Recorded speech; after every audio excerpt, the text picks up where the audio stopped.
Tila nainis na nga si VP Sara Duterte, ito nga ay matapos na di umano'y pilit na nililihis ng kampo ni President Bongbong Marcos ang isyu patungkol sa pagnanakaw nito sa kaban ng bayan. Ayon kay VP Sara, tila ang teknik daw ngayon ni President Bongbong ay ang sirain siya muli sa publiko at matuon ang galit ng mga Pilipino sa kasalanang hindi naman daw niya ginawa. Dagdag pa nito, wag nga daw sanang maniwala ang publiko sa walang basehang bintang ni Bongbong sa kanya. Narito, panoorin ang video. Teka. Ano ba dapat ang issue na pinag-uusapan ng lahat? Bakit parang ang dami-daming mga ibang issue lumalabas ngayon? Simulan natin, ha? Si BBM. Panay ang labas ngayon, pati sa social media na nagsasabi, ipakukulong natin ang mga nagnakaw sa kaban ng bayan bago magpasko. Ayan. Tapos palagi niyang sinasabi, arestuhin na si Diskaya, makakancel o na-cancel na ang passport ni Zaldico. Siyempre, ang pinalalabas niya, siya pa ngayon ang hero laban sa korupsyon. Alam naman natin, na gaya ng sinabi ni Zaldico, ang Presidente Marcos Jr., ang sinasabi ni Amy Marcos na kapatid niyang bangag, ang punot dulo ng issue ng korupsyon sa Pilipinas. So pero kita nyo ha, parang siya ang hero na ako lang ang presidente na humabot sa mga kurap. Paano naman hahabulin ang mga kurap? Talaga naman ikaw ang punot dulo niyan. Bakit? Una, ikaw ang namili kay Tambaluslos para maging speaker. Si Tambaluslos ang namili kay Zaldico. At ang si Zaldico nagpatupad ng order. Yung huling revelasyon ni Zaldico, mag-insert ng 100 billion para nakawin pa ng presidente mismo. At siya mismo nagde-deliver ng 25% para kay presidente, no? Pero ngayon, no, pakikinggan mo ang Marcos Jr. Wow, pakukulong ko si Diskaya. Si Diskaya, yan ay naging instrumento lamang ng mga politiko para mapera yung pondo na nakalaan sa flood control. Kung wala namang mga politiko na nasa likod ng mga pagnanakaw sa taong bayan, wala rin magiging papel ang mga kontrista gaya ni Diskaya. Di ko sinasabi na wala silang pananagutan. Meron talagang pananagutan, no? Pero kung hindi din dahil sa kanilang mga sinisiwalat, hindi natin malalaman kung sino talaga ang tunay na mastermind sa likod ng pagnanakaw sa bayan. Ganyan din nga yung kaso ni Zaldico, no? Kung hindi nagsalita si Zaldico, wala pa talaga tayong pruweba ng pananagutan ay ang pananagutan ay talagang umaabot sa ulo sa presidente mismo. Ang kauna-unahang testimonya na ganyan nga ay galing kay Zaldico. Kaya nga, maski alam natin na imposible hindi kumita si Zaldico pagdating ng taktang panahon, kapag panahon na talaga para habulin ng mga nagkasala sa taong bayan, kinakailangan natin ang testimonya ni Zaldico. Pero hindi lang yan ang ginagamit nilang mga issue para lihisin ang ating atensyon. Yung mga pagpasa daw ng anti-dynasty law na dapat naman 1987 pa ginawa ng Kongreso dahil nabuo naman ng 1987 Constitution, 1987 pa, at sinasabi doon na talagang Kongreso ay dapat magpasa ng batas tungkol sa mga dynasties. All pasa din ngayon, binigyan ng certification as urgent ng Presidente ang magpasa ng anti-dynasty law. No? Bakit kaya? Yan ba ay dahil sincero ang Marcos Jr. na wala mga dynasties? Alam natin na ang pamilya niya ang pinakamalaking dynasty ngayon. Daig pa niya po ang mga Duterte. Bilangin natin, siya, yung anak niya, yung kanyang pinsan, yung kanyang pamangkin, yung kanyang kapatid. O di ba? Dami-dami naman talaga niyan, hindi mauubusan, no? So ngayon, bakit all of a sudden sincere sila na ipagbawal ang dynasty? Hindi po, talagang pilit nilang linilihis.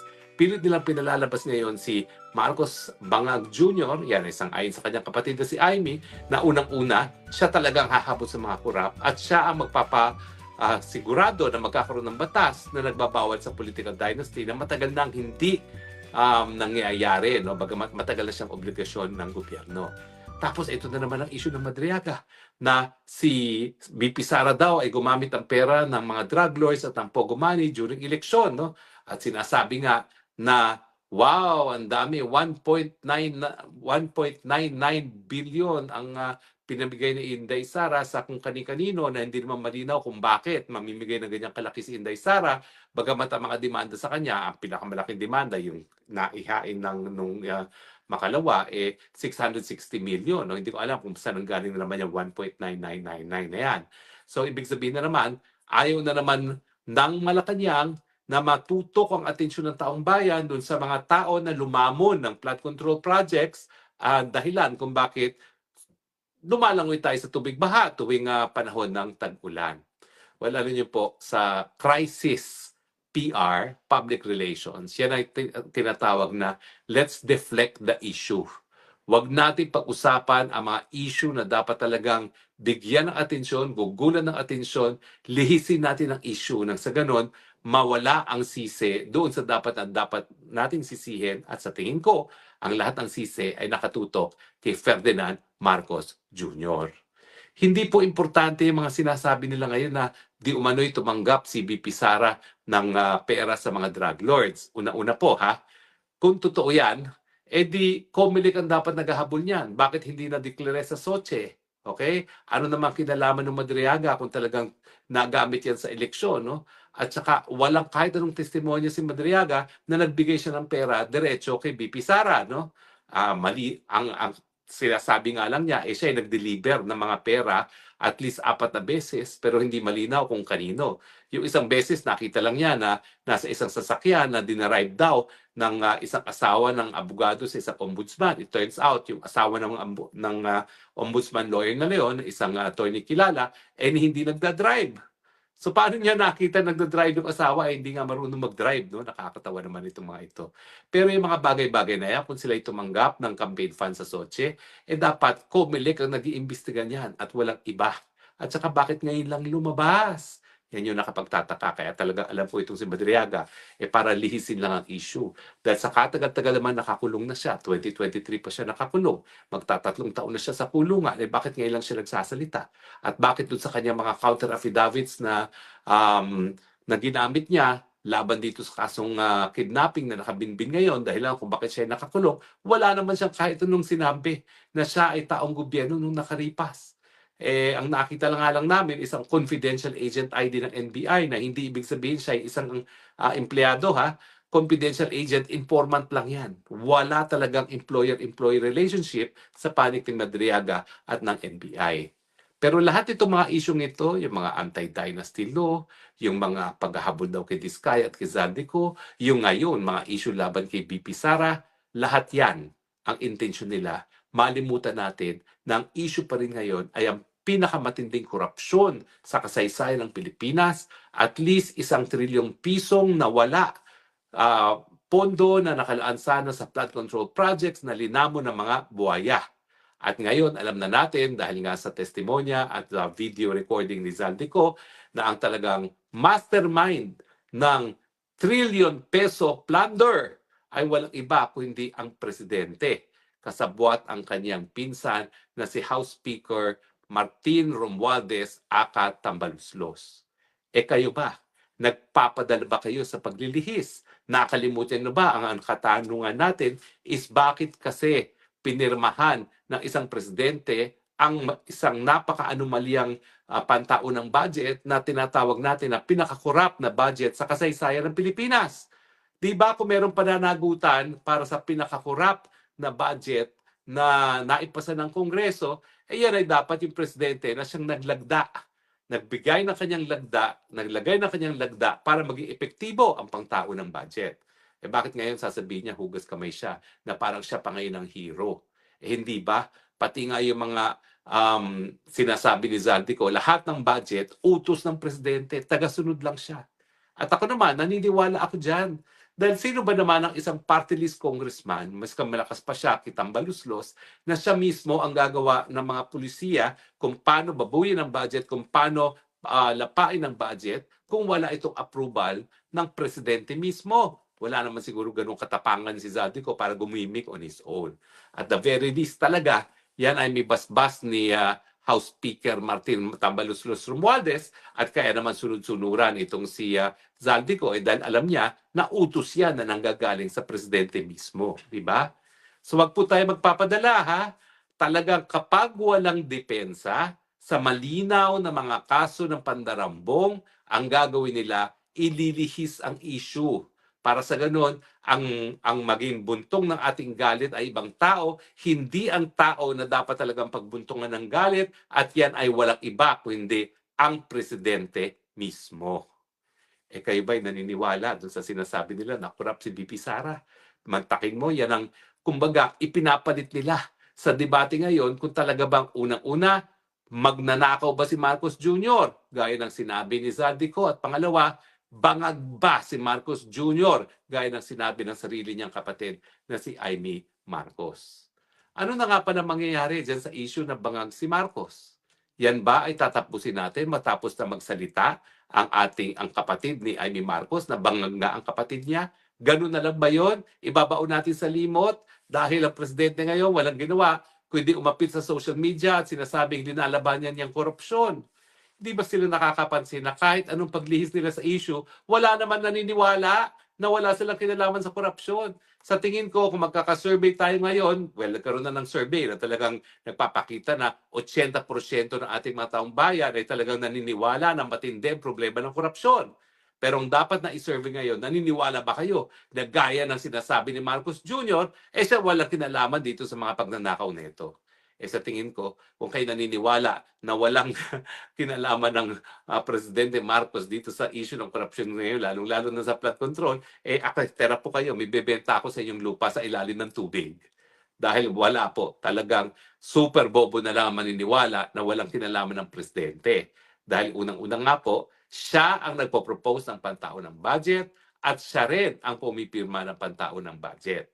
Siya rin ang talagang arkitekto ng pagnanais na siya ay manatili sa pwesto miski matapos ng 2028 at siya rin ang autor noong solusyon para mawala ang banta sa kanilang plano na manatili sa pwesto beyond 2028 at yan nga ay sirain ang Inday Sara Duterte.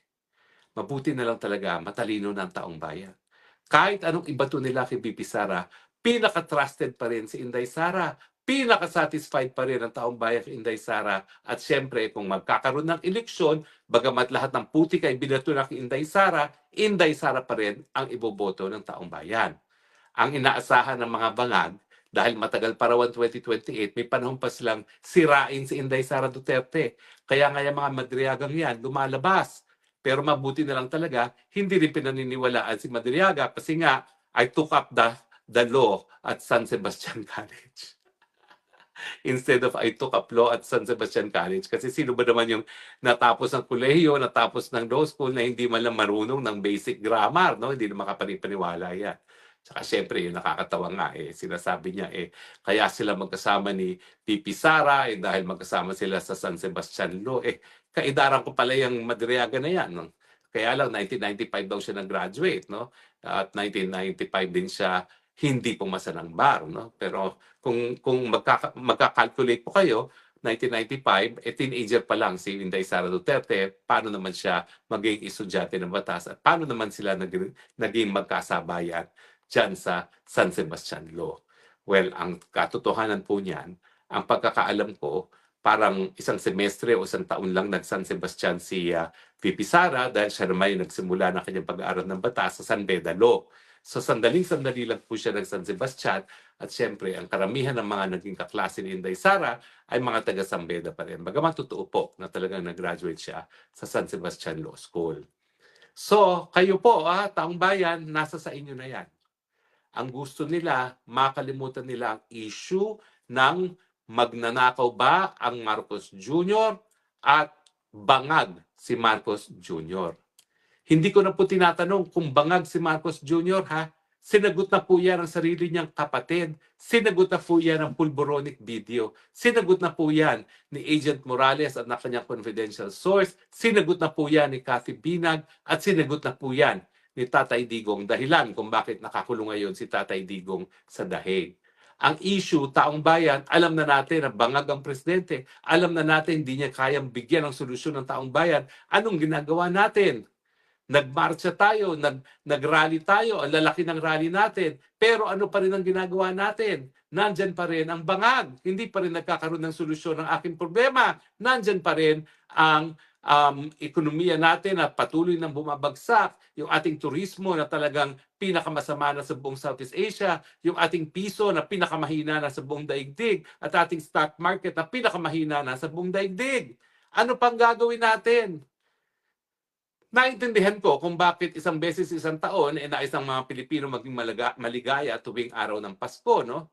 Pero siguro naman, matapos ang Kapaskuhan, pagpasok ng Enero, wag na nating antayin pang Pebrero. Gamitin na natin kapangyarihan natin bilang mamamayan na tunay na soberenya ng bayan, nasisantihin na ang presidente na alam nating wala ng karapatan manatili sa pwesto dahil siya ay corrupt, dahil siya ay wala sa tamang pag-iisip, dahil sang-ayon sa sarili niyang kapatid, siya ay bangag.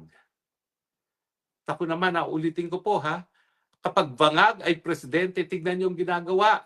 Hindi lang palpak ang ekonomiya, hindi lang gumugutom ang ating mga kababayan. Nako, kinakaladkad pa tayo sa gerna, wala naman tayong kinalaman. Ang buong akala nitong bangag na ito, re-resbakan tayo ng Amerika. Ano sabi ng Amerika? Hindi, hayaan mong Taiwan magbayad doon sa mga EDCA bases na gagamitin natin kung didepensahan natin ang Taiwan. Hindi ba malinaw yon? Na wala talaga tayong interest dyan na yung ating mga base militar ay gagamitin para lang maprotektahan ng Taiwan. Pero bakit naman tayo makikihalo dyan sa issue ng Taiwan, ganun talaga naman ang buong daigdig. Kinikilala, meron lamang isang China at hindi po pwedeng maging isang independenteng bansa ang Taiwan. Diba? Pati nga ang Marcos Jr., ang Marcos Sr. pala, nung siya ay biglang nagbukas muli ng diplomatic relations sa panig ng Pilipinas at ang China, naging malinaw na iisa lang ang China at yan ang People's Republic of China at ang Taiwan ay kabahagi talaga ng People's Republic of China. So mga kaibigan ha, ang tinatawag na nangyayari ngayon is crisis PR. Ang kanilang intensyon, maibsan ang galit ng taong bayan dahil binabaling nila sa iba ang sisi. Binabaling nila kay Diskaya, binabaling nila sa mga taga-DPWH, binabaling nila sa mga senador, binabaling nila sa kay Zaldico.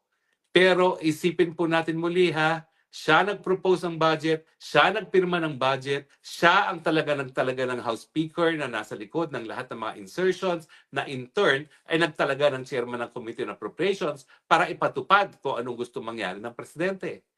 Malinaw na malinaw po sinabi ni Zaldico, lahat ng ginawa niya hindi lang utos ng speaker, ito po ay pagpapatupad sa utos ng presidente. So the buck stops with the president. Huwag tayo magpalihi sa issue. Ang issue pa rin, ang korupsyon mo, Mr. President, at ang iyong pagiging bangag. Wala na dapat tayong ibang issue na pag-usapan pa. Pero ang issue nga, hanggang kailan tayo magtitiis? Napakahaba naman ang ating pasensya. Sige, palipasin natin ang Pasko dahil yan ay nakagulian natin na once a year ay talagang susubukan natin maging maligaya, bagamat ininsulto na nga tayo nung aking kaapelido ko lang po yan, hindi ko yan kaano-ano, ng DTI Secretary na sapat na ang 500 pang Noche Buena. Sa totoo lang po, hindi ko alam kung paano niya pagkakasyahin yun. Siguro ang Noche Buena ay dilata pa rin at kanin para sa Noche Buena. Pero dahil nga tayo isang beses isang taon, nais natin kumain ng masarap na pagkain naman at talagang hindi talaga aabot po ang 500. At wag naman natin ipagkait na sa taong bayan.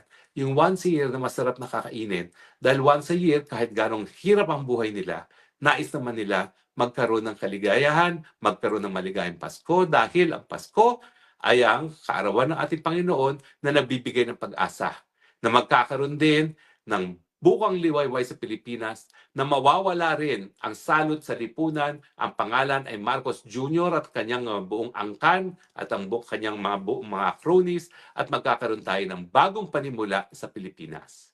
Siguro po tanggapin na natin. Hindi natin masisisante ang nakaupong presidente ngayong Pasko dahil nais nating ipagdiwang pa rin ang panganak ng pag-asa na ibinigay ng ating Panginoon sa pamamagitan ng Hesukristo. Sige po, tanggapin na po natin yan. Na sa ngayon, tayo magdiriwang dahil pinagdiriwang natin na palaging may pag-asa kay Kristo.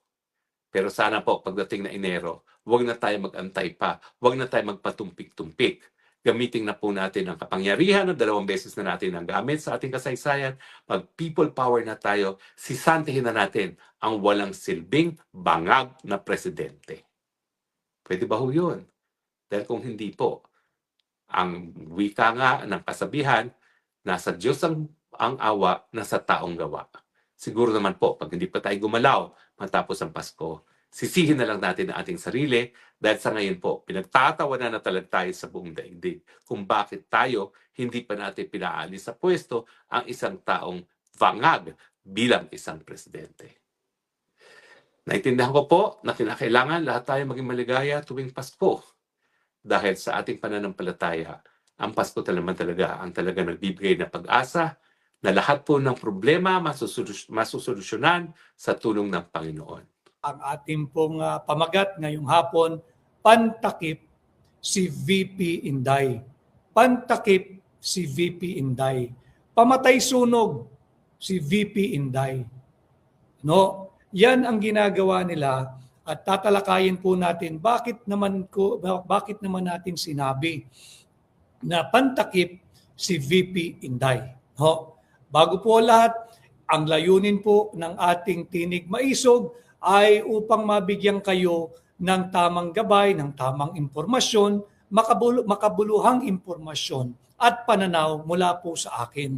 Ang akin pong ang panghikayat sa inyo, sana ho ay magkaroon din kayo ng inyong independent, ng inyong sarili na opinion, kuro-kuro at paninindigan sa mga mahalagang usaping panlipunan. Sapagkat lahat po tayo ay apektado ng mga kaganapan sa ating bansa, lalong-lalo na itong economic crisis na nagaganap at ang ginagawa nga hong pantakip ay si VP Inday. Bakit? Wala ho silang maipakitang performance. Wala po maipakitang achievement or accomplishment ang Marcos Jr. administration. At because the best politics is the politics of performance. Ngayon, sa lahat tulad po ng kanyang administrasyon at tila doon patungo ang ating ekonomiya, ayaw ho natin yun. Lahat tayo tatamaan, lahat tayo mahihirapan, pero tila papunta sa pagiging bangkarote ang ating ekonomiya. Paliliwanag ko yan mamaya. Tila doon ang papunta ang ating ekonomiya, kanya kinakailangan nila ng pantakip. And there is no bigger story than anything na kahit kasinungalingan, alam ho nila yan.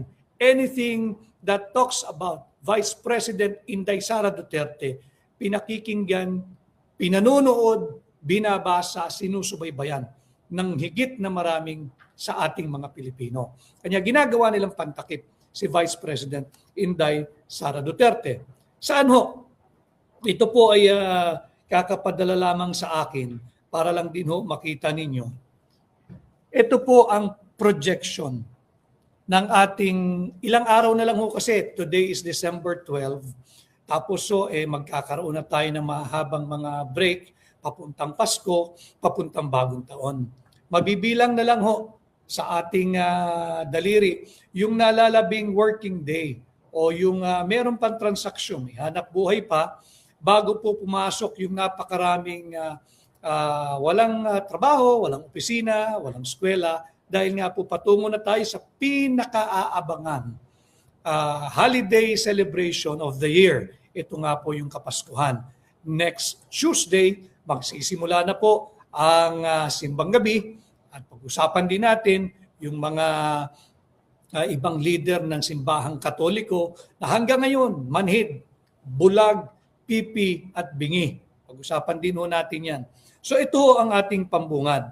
Pakikita ko po sa inyo ang projection po ng Bangko Sentral ng Pilipinas. Lagay po natin sa tamang konteksto. Hindi ba ang for 2025, ngayong taon, ang projection po ng gobyerno, ang ating pong growth pagdating po sa GDP, unang-una, ginawa nilang 6.5 to 8%. Mataas po yon. Wala pong masama doon. In fact, dapat talaga nating makamit yun. Yung 6.5, 7, 7.5 or 8% growth. And we have to attain that consistently. Para naman ho, hindi na po tayo napag-iwanan na ng mga kapitbahay natin, including Bangladesh. Sa ibang araw po natin tatalakayin yan. Inaaral ko po yung napakagandang diskurso na ipinost po ni sasot sa kanyang pahina. At alam naman ho ninyo, ang layunin natin ay pasimplihin natin. Sinisikap kong pasimplihin ang mga mahalagang usaping panlipunan para po higit ninyong maunawaan.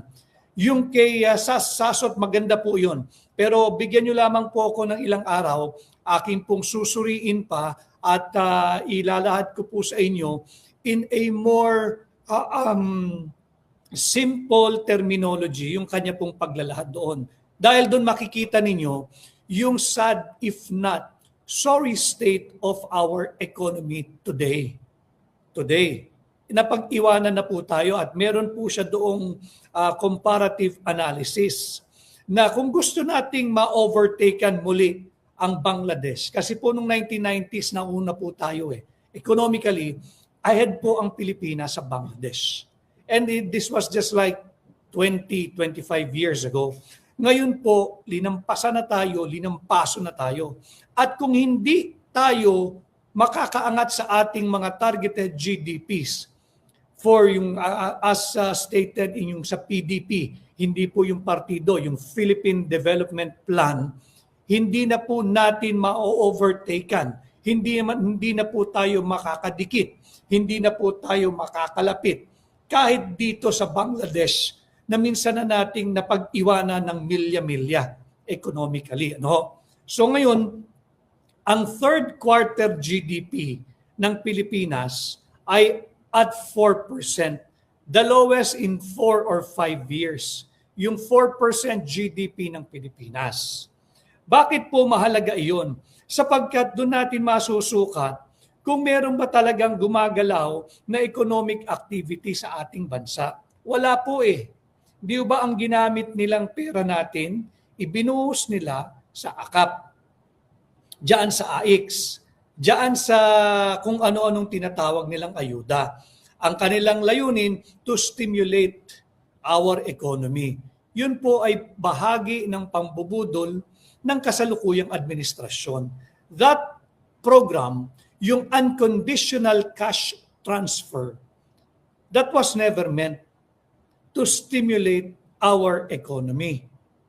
Ang tanging layunin po nung AKAP, nung AIX, even TUPAD, lahat ng klase ng ayuda, yung MAIP, ang layunin lamang po yan, ilubog kayo yung mga tumatanggap ng AIX at AKAP, ng MAIP at TUPAD, ilubog kayo sa utang na loob sa mga magnanakaw na politiko. Ilubog kayo sa maling utang na loob sa mga magnanakaw na senador at congressman. Yan ang katotohanan dyan. Nais nilang magpasalamat kayo tuwing tatanggap kayo ng AKAP, AIX, TUPAD, MAIP at kung ano-ano pang ayuda. Hindi ho kayo dapat magpasalamat dahil yan ay galing sa buwis na binabayad nating lahat. Ulitin ko nating lahat. Hindi kinakailangan na ikay gainfully employed para sa masabing taxpayer ka or may tax contribution ka. Lahat po tayo, self-employed, unemployed, full-time employment or part-time employment, lahat po tayo. Bakit? Every time you buy something, purchase of goods or services, meron pong kaakibat na buwis yan. Kaya lahat po tayo ay tax contributor. Lahat po tayo ay taxpayer. Maaring hindi lahat ay may tax identification number. Maaring hindi lahat ay nagsasubmit ng kanilang income tax return. Pero lahat po tayo, nakakatiyak po ako dyan. Lahat tayo ay kabahagi ng buwis na kinikita ng gobyerno sa kada transaksyon. Paggamit ng internet, paggamit ng tubig, paggamit ng kuryente, paggamit ng mga gasolinang panluto, yung krudo, yung gasolina, yung kerosene, lahat po iyan. Lahat po iyan ay may kaakibat na buwis. Ngayon, 4% po ang tanging third quarter GDP ng Pilipinas. Nakakabahala na po iyon. Subalit, Iba ho pagka meron ka pang ganito. Ito po si Ginoong Eli Remolona Jr. Yun nasa TikTok po, no? Because ang layunin natin ay to guide you and educate you. No? Ito po yung ating governor ng Central Bank. Ayon po sa gobernador ng Central Bank, ang projection po nila sa fourth quarter, ito po, yung October, November, December, itong huling quarter, ilang araw na lang po matatapos na itong ating fourth quarter. Ang projection po, imbis na umangat from the 4% GDP growth ng third quarter, bagsak na po yun eh. Ang projection po ng Bangko Sentral, bababa pa ito sa 3.8% ang ating GDP. Napakasama na po nito pag tiningnan mo ang estado ng ating ekonomiya. Ngayon, paano mo ngayon ipagtatakpan ang pagiging incompetent ng Marcos Jr. administration? Mahirap po pagtakpan na ito eh. Mismong gobernador ng Bangko Sentral ang nagsasabi na higit pang bababa at higit pang babagsak ang ating gross ay ang ating GDP, yung ating pong economic performance. Yung GDP is a measurement or a measure of our economic performance. Higit pa po itong bababa ngayong fourth quarter. Imagine ninyo, despite the pronouncement of this current administration, hindi ba meron silang inanunsyo bago po umexit o pina-exit yung dating DBM, Secretary Amina Pangandaman. Pag-uusapan din natin yan. Yung naka-corner o kumana ng sweetheart deal, diyan kay Trigib Olaybar, yung USEC po ng DepEd. Hindi natin nakakalimutan, hindi po natin titigilan yan. At itong si USEC Adrian Bersamin. Di ba? Naka-corner sila ng sweetheart deal eh. 2.8 billion pesos ang kanilang tinira dito sa sweetheart deal. Di ba bago umexit si Pangandaman, nag-anunsyo siya na ipinalalabas na for the fourth quarter yung 1 trillion pesos para daw po sumigla ang ating ekonomiya. Inanunsyo niya yan, I think, last week of November, going into the month of December. Kahit po anong henyo mo sa matematika o sa ekonomiya, hindi kayang ubusin yung 1 trillion sa loob ng buong buwan ng Disyembre. Kung ang layunin ay to shore up itong pabagsak na naman na GDP pagdating po ng fourth quarter. No less than the governor of the central bank. Ngayon, ano koneksyon ng projection ng BSP governor na si Ginoong Eli Remolona Jr. na babagsak pa ho higit ang GDP natin sa fourth quarter? Ang koneksyon po niyan, kinakailangan nilang unahan. Kinakailangan nilang pagtakpan. Kinakailangan nila ng higit na malaking istorya. Sino yan o ano yan? Banatan mo si VP Inday Sara. Yan ang kanilang paulit-ulit na naratibo. Kanya po, ngayon ho ay meron din ako nga attend ng office party, pero minarapat ko po na mag-live ngayong hapon, kaya medyo maaga ho tayo nagsimula, upang ituwid. Kasi mapapansin, eto ho, basang-basa ko na eh. And hindi lamang ako yung mararaming higit na magagaling na nasa social media at traditional media. Pansinin ho ninyo, simula nung sumabog, itong drama ng Marcos Jr. administration na mahiya naman kayo at hindi nila makontrol ang naratibo, tuwing weekend, maglalabas po sila ng pamatay sunog. Tuwing weekend yan. Bakit tuwing weekend? They will try to reshape, they will try to control, they will try to deflect the true and real narrative. Ang totoong naratibo po ay yung massive corruption, looting of public funds, at yung drug addiction issue. Hindi na po nila maipagpag kumapit na Ngayon na naman, lalabas itong BSP projection of a lower economic performance for the fourth quarter from a measly 4% nitong third quarter. Ang projection po mismo ng BSP governor, 3.8% ngayong fourth quarter. Kung titingnan po nyo yung trajectory ng ating economic performance, nakaganon na ho Pasadsad na ho.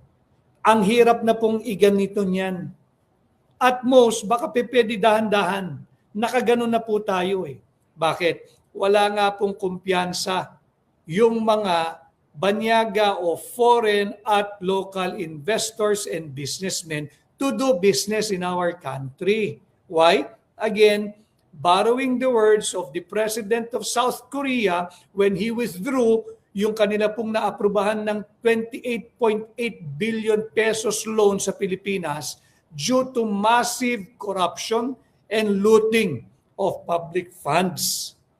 Tapos kinumpirma pa yung matagal na nating pinag-uusapan, matagal ng bulong-bulungan, although very late yung paglabas ng kanyang pahayag, pero kinumpirma pa mismo ng ng Pangulo ni Bongbong Marcos yung drug addiction issue.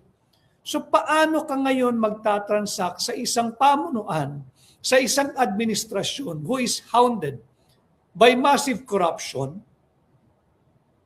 looting of public funds, and drug addiction issue? Kaya po umaalis linalabas yung pera. Ngayon, kinakailangan pagtakpan, hindi lamang itong pahayag ng BSP. Meron pa hong isang kinakailangang pagtakpan.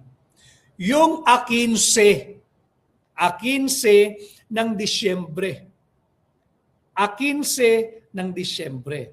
Ano po yung kahalagahan o relevance ng 15 ng Disyembre? Batiin ko lang po ito. At baka squatter. Yun po ang kanyang handle. At baka squatter. Marcos resign. Merry Christmas and a Happy New Year. Well, that will be a very, very good Christmas present for all of us Filipinos should he heed the call for him to resign. Dahil masama na po talaga ang lagay ng ating ekonomiya. Si at Nelisa 20, waiting po. Good day, Attorney Vic. Greetings from UAE. Kaya at no.fear4419. Kamusta po, Attorney Vic? Mabuti naman at no.fear4419. Ako ho ay kababalik ko lamang sa galing po sa labas ng bansa at marami po tayong haharaping professional and personal obligation. Yung mga nag-request po ng mga video sa akin, gagampanan ko po ito. May schedule po ako bukas, padadala ko po sa inyo. At dahil nga po medyo mahaba po yung spacing, paumanin po, batiin ko lang yung mga kasama natin. Si Antonia Penario ng Kuwait, si Dave Culls, anong nangyari sa Pilipinas? Daming salot, madami ho talaga, pero hindi tayo dapat mapaghinaan ng loob, dapat lalo tayong lumaban. Sapagkat bansa natin ho ito Hindi ho kanila ito at hindi nila tau-tauhan at hindi nila pag-aari ang bawat Pilipino. Si Noy P. Bayani ng Diet Bicol, si Rosemary Alba ng Cagayan de Oro, si Athener Nakar ng Bahrain, si Gag-HSHS, Happy Friday from Lebanon, kay Nerio-Z9YN from Madrid, Spain, kay Yolij Andrada ng kay Yoj or Joy, binaliktad niya yung kanyang pangalan, si Joy Andrada ng Hong Kong, si Charm Diam, salamat at saludo sa inyong pakikipaglaban sa bayan, si Ana Vela Ferrer, attendance check from OFW Hong Kong. Mabuhay po kayo mga taga Hong Kong. Galing din po ako dyan over the weekend, kauwi ko nga lamang ho. At surprisingly, at this time of the year, hindi pa ho siya ganun kaginaw. May araw na maginaw, may oras na maginaw, but relatively the whole day, mainit pa rin ho eh. Kay Inday Basyang. Kanina pa po kami nag-iintay sa inyo, attorney. Maraming salamat, Inday Basyang. Pasensya na. Si Riz Smith, watching from UK, God bless and keep your family safe. Maraming salamat sa iyong magandang pahayag. Kay Julius Malanaw Soriano, sana makabalik na ang Duterte. Grabe ngayon, nakawan sa shop ko kagabi. Julius Malanaw Soriano, malungkot na pahayag, subalit mag-iingat ka at nanakawan pa pala sa shop niya kagabi.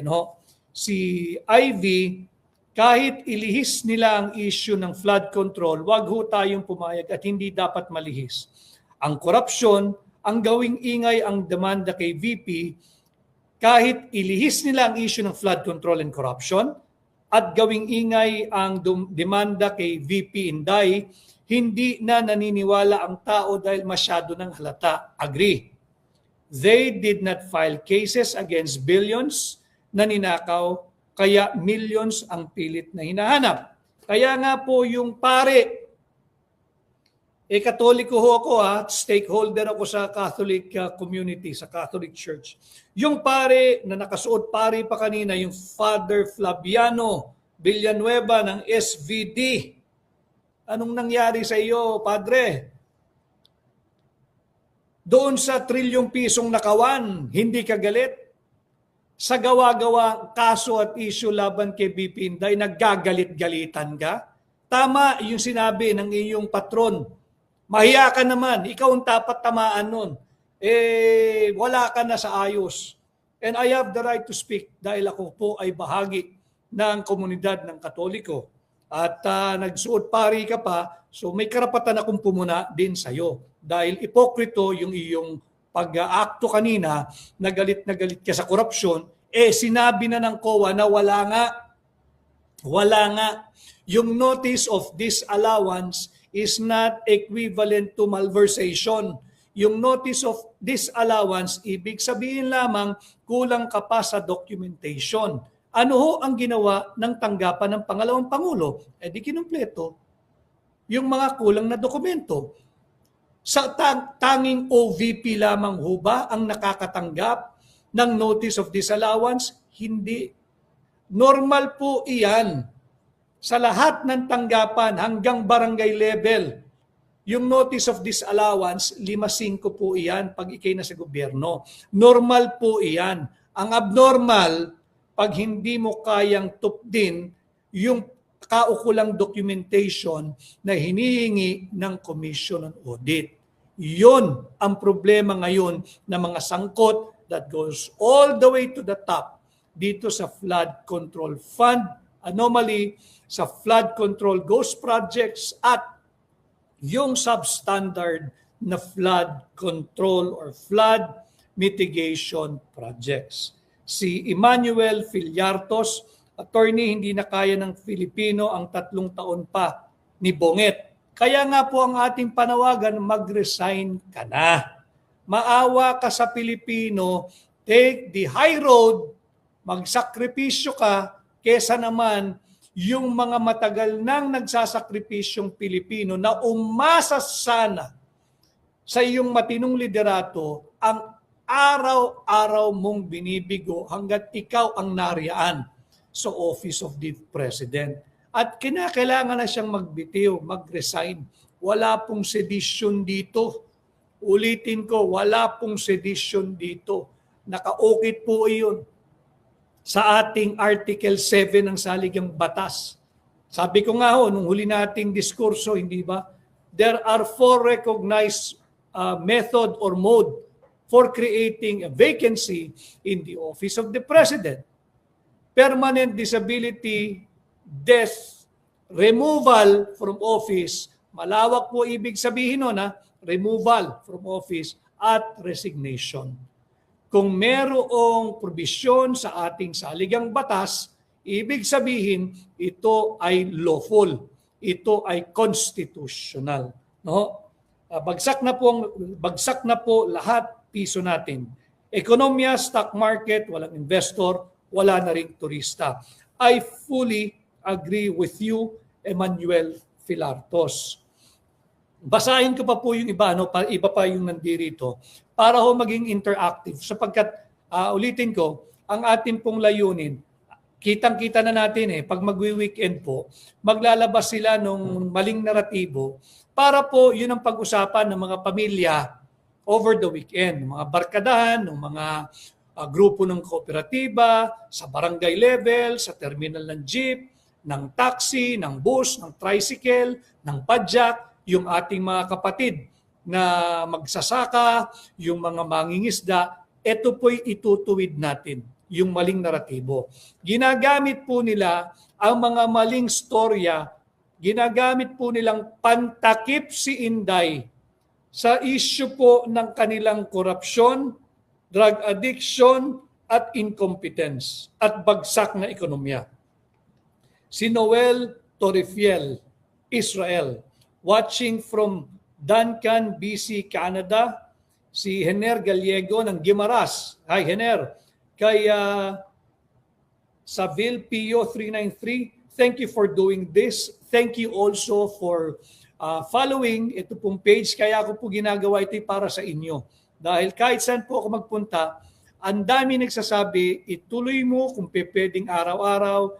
Hindi ko po talaga kayang araw-araw. Sisikapin ko pong maging madalas.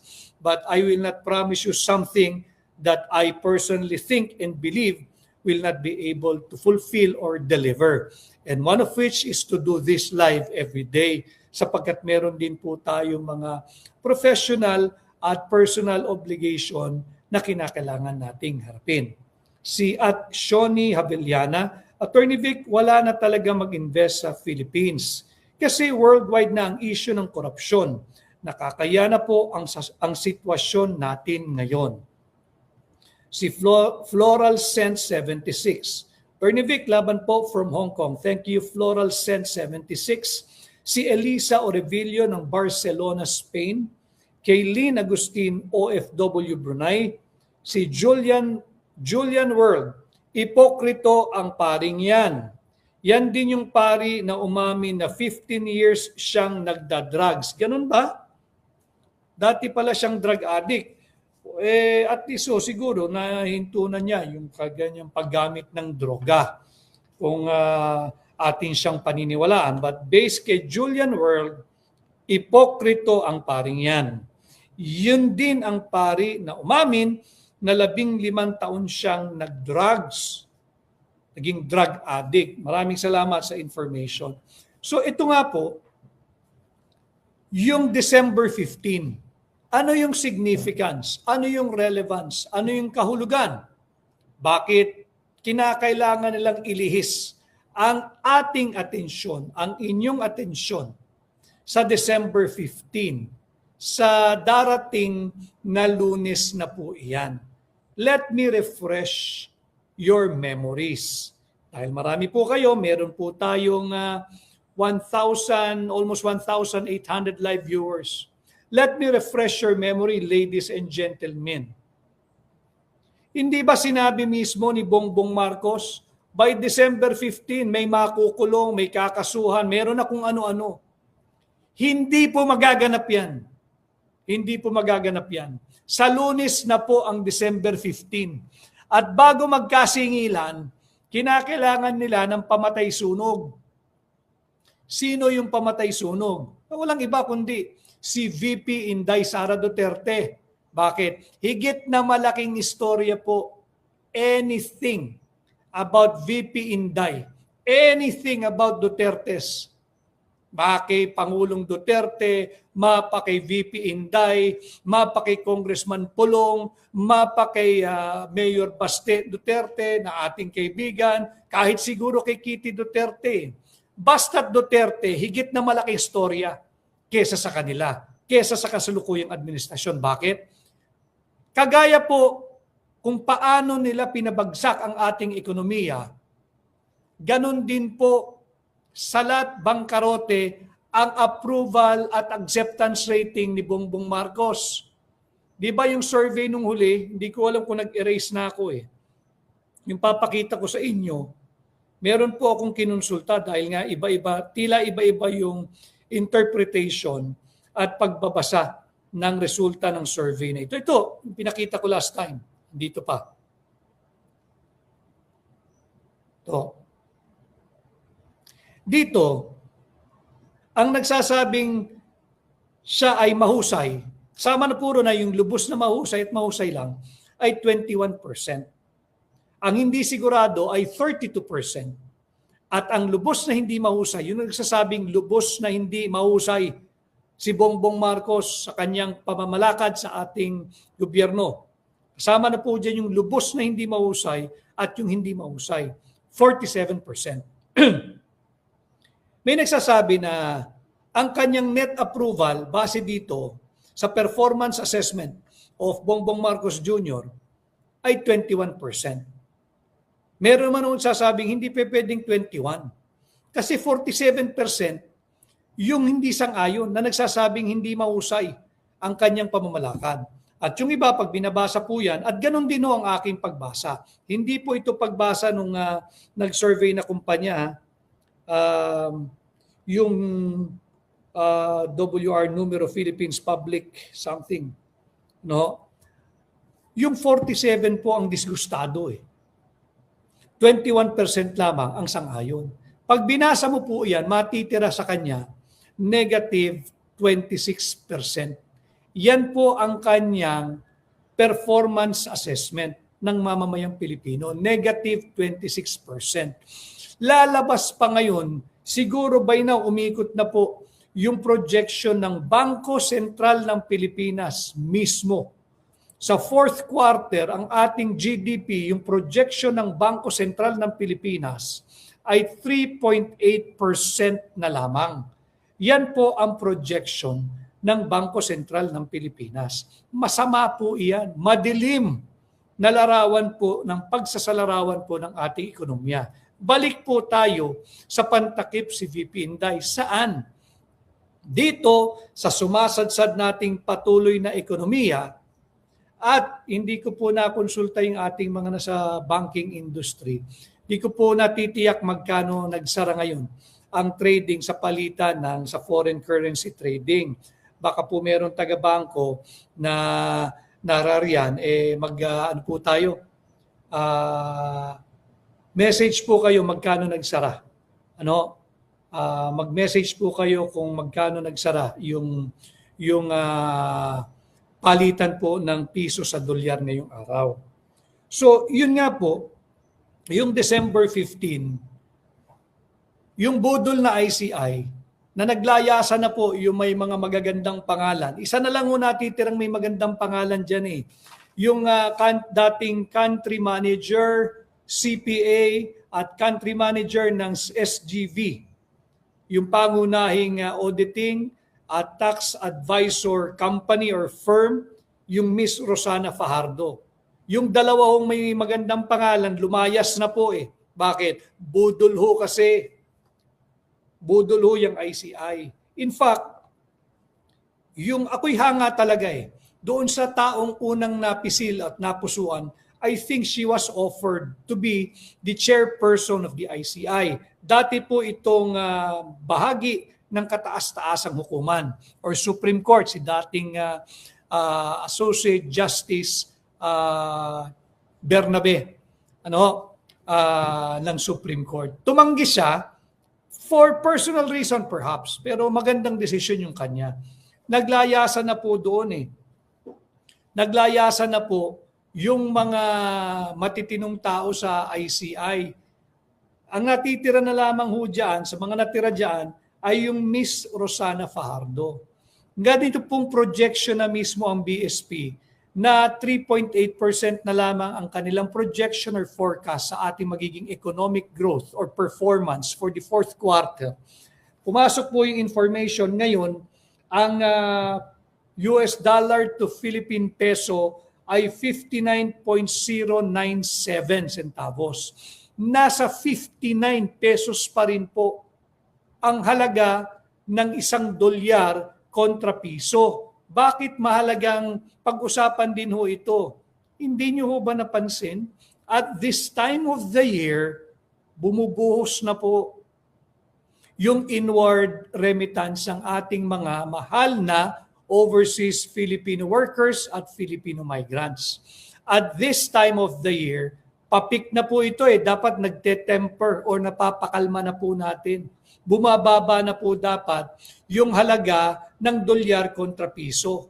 Pero katangi-tangi, itong taong ito kung saan talagang tinira yung unconstitutional, invalid, unlawful 2025 national budget, middle of the month of December na po tayo, 59 pesos pa rin ho ang halaga ng isang dolyar.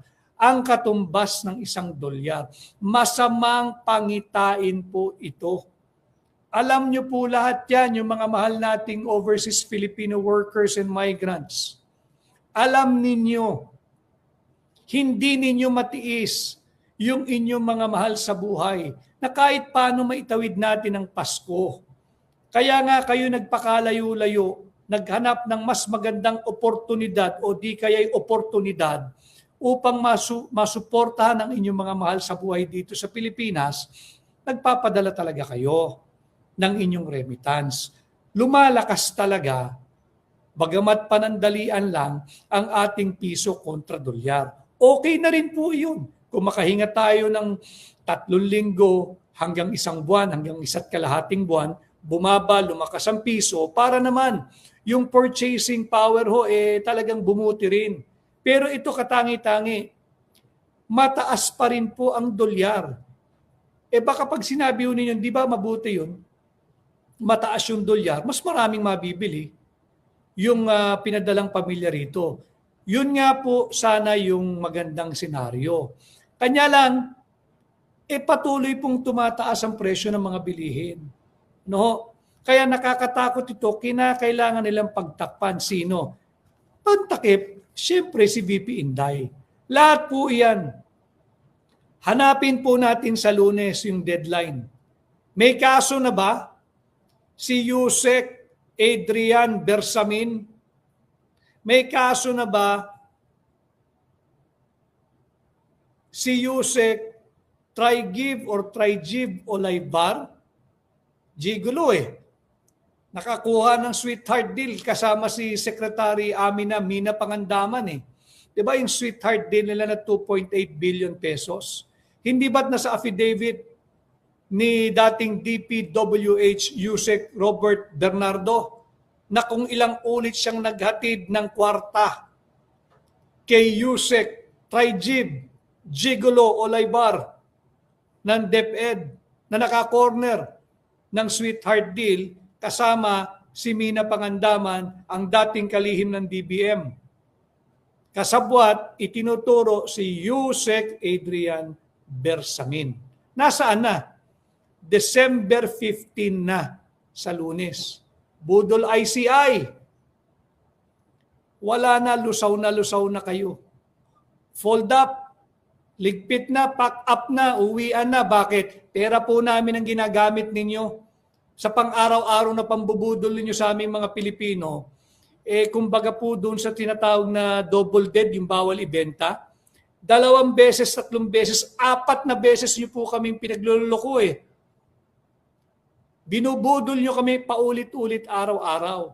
Yung binabayad niyo, yung pambayad ng kuryente, kung saan man kayo nag-opisina, yung renta dyan, siguro may mga pang-emoluments per dime or allowances or salary pa kayo, pera po ng Pilipino yan. Tigilan nyo na yan. Yung Miss Rosana Fajardo, napakaganda po ng karir ninyo. Country manager ng SGV, CPA, magandang profile. Iwasan at umalis na po kayo dyan. Sinasaktan nyo lang po lalo ang mga Pilipino kung bahagi kayo ng araw-araw na pambubudol. Yung chairperson ho ninyo, dapat mahiya din ho yun. Pensyonado po yun Nakapagkumpleto po ng kanyang tenure dyan sa judiciary yan Pensyonado po iyan Dapat nga tumatanggap ka na naman ng another source of income bilang chairperson ng ICI. Dapat nga yan, itigil muna yung pensyon eh. Bakit? May gainful employment ka eh. Tapos yung gainful employment pong panibago, ginigisa mo kami sa sarili naming mantika. Mahiya ka naman. Mahiya ka naman. So balik po tayo. Pantakip lang po yung ginagawa nilang storya laban kay Vice President Inday. Pantakip po sa meltdown ng budol ng ICI. Pantakip po, ito isa pang gigolo ito eh. Ginawa po itong poster boy ng corruption. Ulit-ulitin po natin ito. Dahil nagpahayag na malapit na raw pong matapos ang Blue Ribbon hearing o pagdinig ng Blue Ribbon dito sa flood control funds anomaly at yung ghost flood control projects at yung mga substandard ghost flood control projects. Budol dun po iyon. Paano mo tatapusin ang pagdinig ng Blue Ribbon? Yung mismong poster boy, yung ginawang Exhibit A ng mismong kasalukuyang chairman ng Blue Ribbon na si Senador Ping Lacson, na ang pangalan ay Congressman Arnan Panaligan ng 1st District ng Oriental Mindoro. Yung mga taga Mindoro, nalalaman nyo ito. Di ba ginamitan pa ng team ni Ping Lacson ng GPS, ng drone, at talagang nakita ng tao niya, nag-field work sila, nag-field investigation sila, nag-ocular inspection sila, kundi substandard ghost project or overpriced yung project na pinasinayaan ni Congressman Arnan Panaligan ng 1st District ng Oriental Mindoro. Ano na nangyari dito? Hindi na ho pinag-uusapan budol po rin ito. Tapos mag-aanunsyo, malapit na raw po ma-terminate or matapos ang pagdinig ng Blue Ribbon. Pambubudol po iyan. Anong kailangan gawin? Maggawa kayo ng issue laban kay VP Inday. Sigurado, matatakpan yan. Hindi ho, mulat na po ang mamamayang Pilipino. And I was forced to humabol po ngayon sa ating live dahil nais nating ituwid itong malisyoso at maling naratibo na inilalako na naman ng administrasyon. Huwag ho tayong pumayag dyan. Nasaan na si dating Secretary Manny Bonoan? Di ba ang tagal na nating sinasabi? Si Manny Bonoan hindi isinama sa lookout bulletin. Alam mo ninyo, alam na natin pag may ayaw palabasin ng gobyerno ng bansa. Sasama ka nila sa lookout bulletin. Siyempre darating ka ng 2 hours ahead of your flight or boarding time. Kasi nga, dadaan ka pa sa initial screening, dyan sa immigration, etc. So may allowance ka talaga.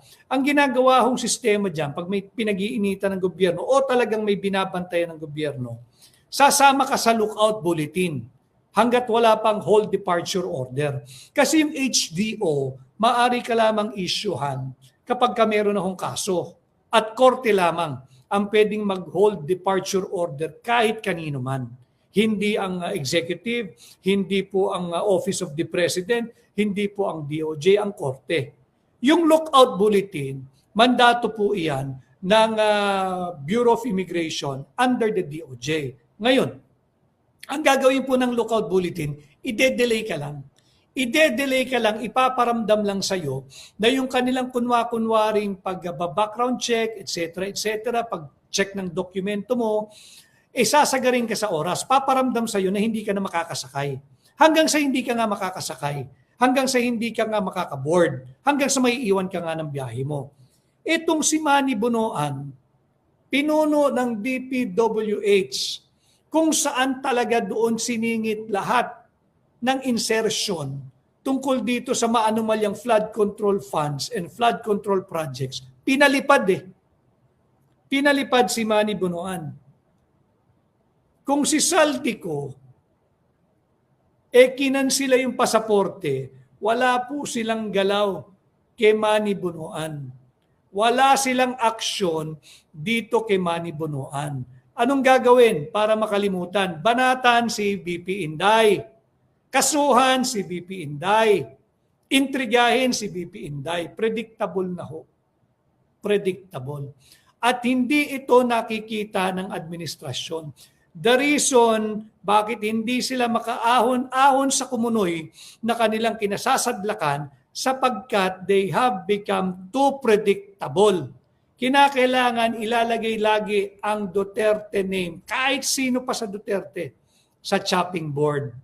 Tatadta rin, sisiraan, yuyurakan, kakasuhan. At ilalabas sila istorya pag papunta tayo ng weekend. Para yun ang magpag-usapan over the weekend. Hindi na po ngayon. Hindi na po ngayon. Kaya atin itong tinutuwid. Ano?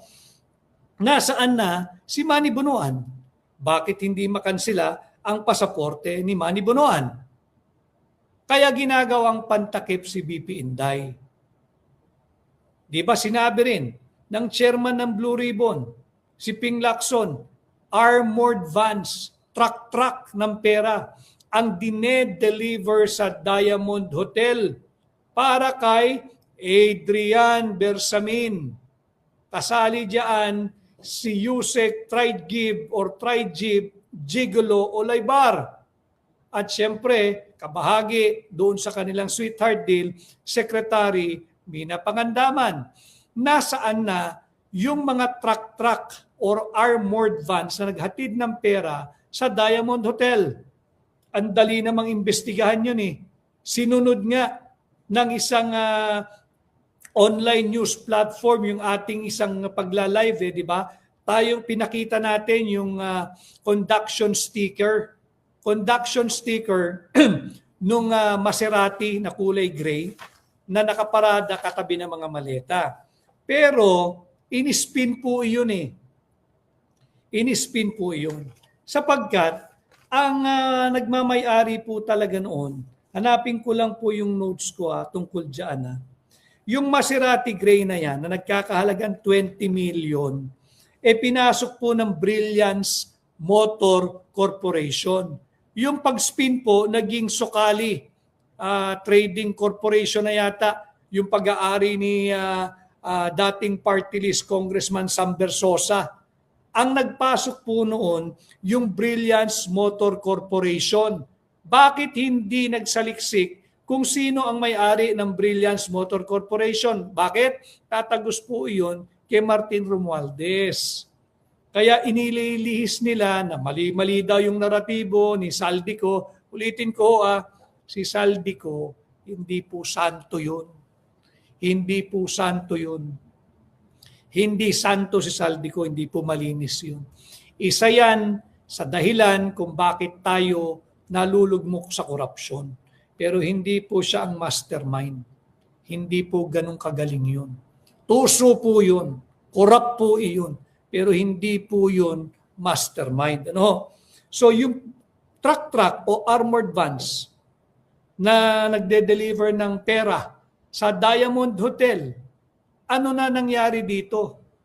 Ayaw pag-usapan, kinakailangan ng pantakip, banatan mo si BP Inday. Yan lang po ang ginagawa nila. Ang mga bumabanat po ngayon, pakikita rin natin, itong mga budol na grupong ito, tingnan po niyo mga pagmumukha nito. Yan po, nasa TikTok. Ito po yung mga nagsampa ng plunder, malversation, or graft and corruption laban kay Vice President Inday. No? Ito pong paring ito, total gusto naman niyang sumikat yun. Galit na galit po yan. Nakita ko kanina yung may nagpadala sa akin ng video clip. Maraming salamat. Ang pangalan pala nito ay Father Flaviano Antonio Villanueva ng SVD. Yung Society of Divine Word. No? Yan. Galit na galit po ito sa isang haka-haka, sa isang imahinasyon, isang halusinasyong akusasyon laban kay BP Inday. Pero ito pong paring ito, hindi nagsalita laban sa trilyong pisong pagnanakaw na nangyayari ngayon sa ilalim ng Marcos Jr. administration. Ayan ho. Ulitin ko, may karapatan po ako magsalita sapagkat ako po ay bahagi ng Catholic Church bilang isang Katoliko. Maganda po ang relihiyong Katoliko, sinisira lang po. Sa bagay, sa lahat po ng gubat, maraming ahas. At saka alam po ninyo, sa lahat po ng lugar may mga anay. Nasisira sa bahay, kanya kinakailangan talaga gumamit tayo ng mga pamatay anay, yung pesticide. Ano? So paano natin sila lalabanan? Expose po natin. Ito po yung kagaya ng mga nagrally nung November 30, yung trillion peso march, yung much hype trillion peso march. Bakit po walang sumali? Kasi po, nagrarally sila, hindi nila alam kung bakit sila nagrarally. Sinasabi po nila, sila ay anti-corruption. Pero wala silang sinisigaw na sino yun ang corrupt? Di ba? Anti-corruption daw sila. Pero walang corrupt. Pwede bang anti-corruption ka, sumisigaw ka na ikulong yung mga nagnakaw sa gobyerno pero walang magnanakaw? Malaking kalokohan o yun. Salamat po sa 2,500 live viewers from sa aking pong nakikita. Marami pong salamat. So ito po yung mga nagsampa ng kaso. Yung isa po dito alam mo, mas malaki pa nga ang naging issue nito nung araw Yung peace bonds, kung tawagin, 35 billion po yung research po ninyo. Hindi po natin siya pag-ukulan ng panahon ngayon, pero 35 billion po yung halaga ng peace bonds na may kumita, may kumumisyon, na-imbestigahan din po yun ng Kongreso. Pero wala rin ganong nangyari sapagkat hindi nga satisfactory yung mga sinasagot ng mga taong ito.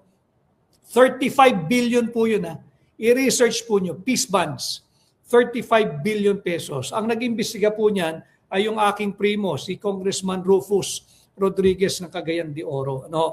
So, asan yung armored vans na naghatid ng truck na pera, armored vans, para kay Trigib Gigolo Olaybar, para kay Yusek Adrian Bersamin, para kay Secretary Mina Pangandaman.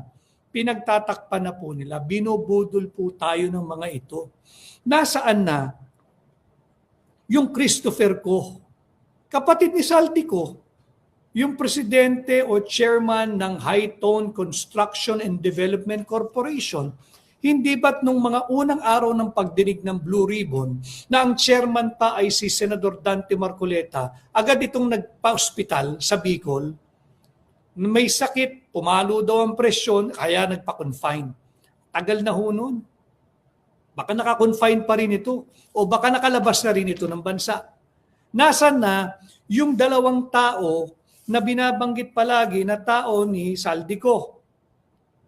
Asan yung pangalan ng mga ito? Basta't pag naalala po natin, hanapin natin yung pangalan. Yung tao ni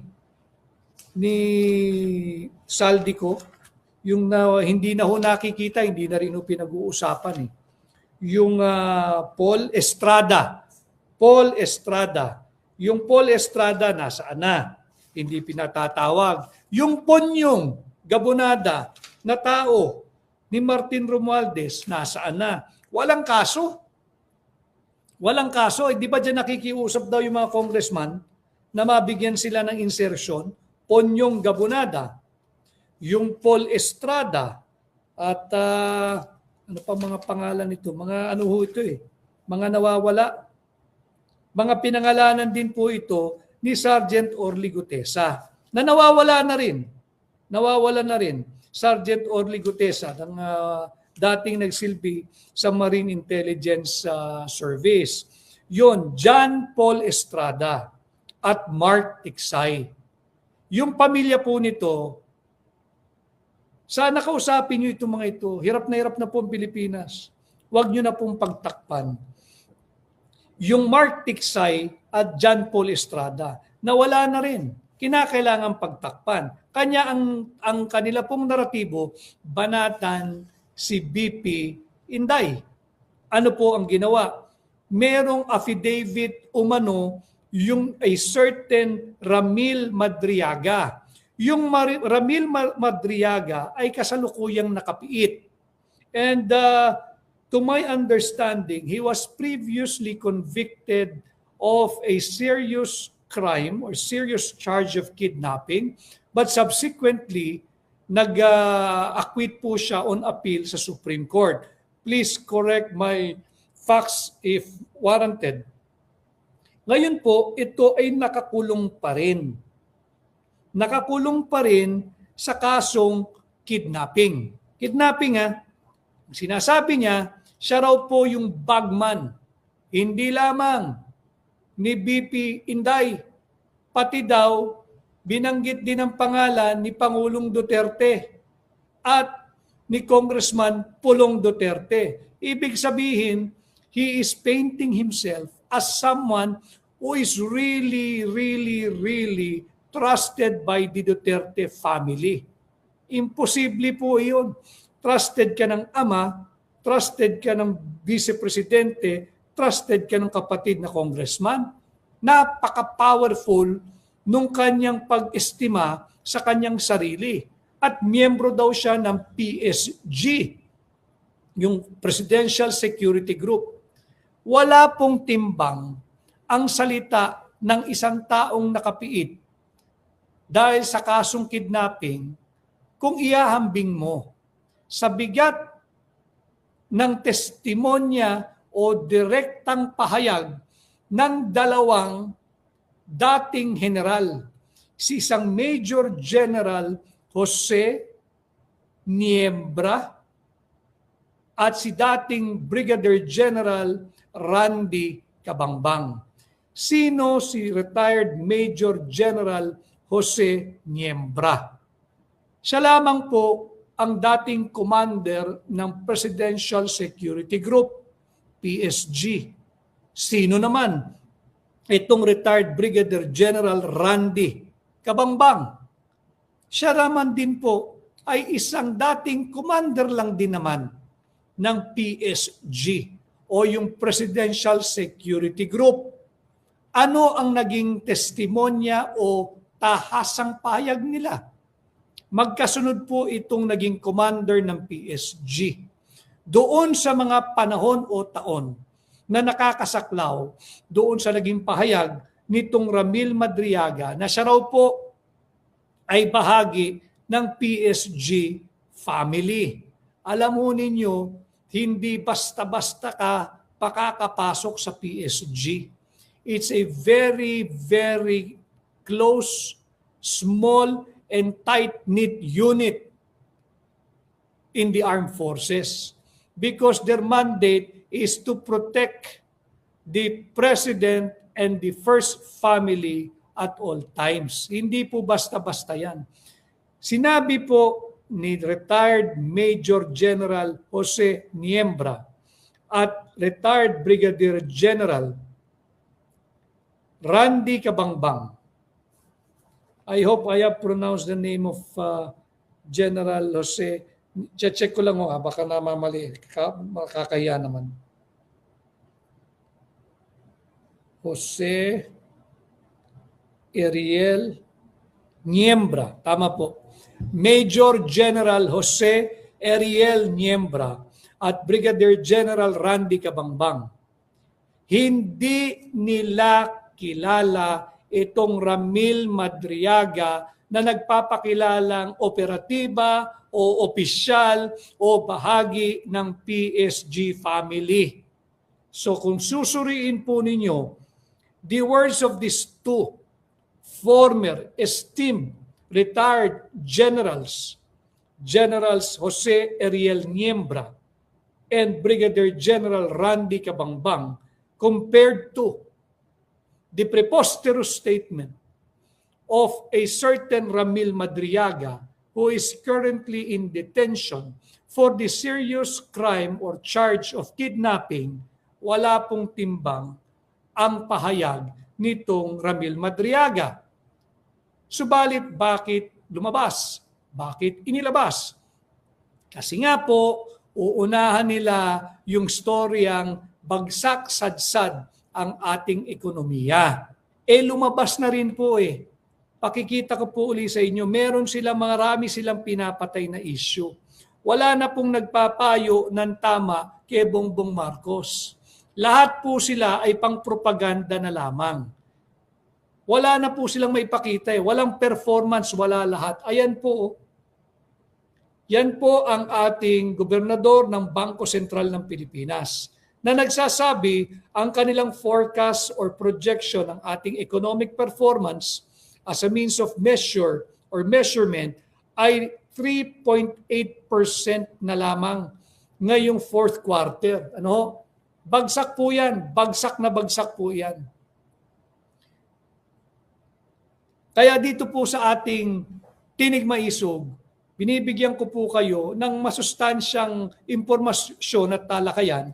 At in fact, I would want to make it as interactive as possible. That's why I always find time na mabasa ko po itong inyong mga pagbati. Kagaya po ni Emily Gebana. I always wait for your live, attorney. Thank you, Emily. Si Bel Villaruel, Singapore. Nakakapagod ang drama ng gobyerno natin. Puro issue, hindi mag-focus kung paano maayos ang buhay ng mga Pilipino. Correct, and I agree. Si Malu Ancheta, best gift ni Bonget sa taong bayan, mag-resign na siya. Ami Jude Garcia Pagio, good afternoon, Senator Vic. Naku po, hindi tayo naproklama pero salamat. Hirap na po. Si Lorena Bahada ng Romania, si Hedy Chua, at si @MC_OPA. Garapalan na ang korupsyon.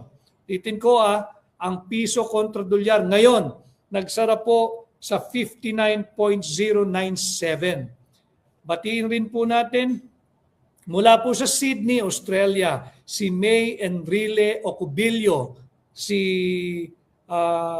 May Enrile Ocubilio ng Sydney, Australia. Mabuhay kayo. At syempre, pag nakilala po nyo ito, mabibighani kayo sa ganda ng kaibigan kong ito. Ayaw lang mag-artista pero napakaganda po nito. Ito talagang maraming malalaos kung nag-artista ito. Si Ateng Susan Santo Domingo, maraming salamat sa iyong pagsubaybay. Mabuhay ka. Ingatan mo ang iyong flawless skin, ang iyong curvy waist and body. Ingatan mo. Mag-iingat ka and I hope to see you soon. Si Hermini Hilda Area ng Cyprus. Magpagaling naman yung kaibigan ko, nagkasakit to Si Attorney Henaro Cabral, pare, magpagaling ka, magpalakas ka, at sana magkita tayo bago magpasko. Kay Ronansky Budol, ang BBM administration. Si Madeline Rotoni ng Abu Dhabi, si Kimada Online Store, wala na po tayong asahan. Meron po tayo ang mag-asahan, tayong mga Pilipino. Lumaban tayo at huwag tayong papagapi sa bangkaroteng administrasyong ito. Bansa po natin ito Atin po ito. Stakeholders po tayong lahat. Huwag natin isuko. Temporary occupant lang po ng Malacanang yan. Kaya nga po may term 6 years lamang Hindi po nila tayo pag-aari. Hindi po sila hari. Hindi po sila parte ng monarchy. Wala pong monarkiya sa Pilipinas.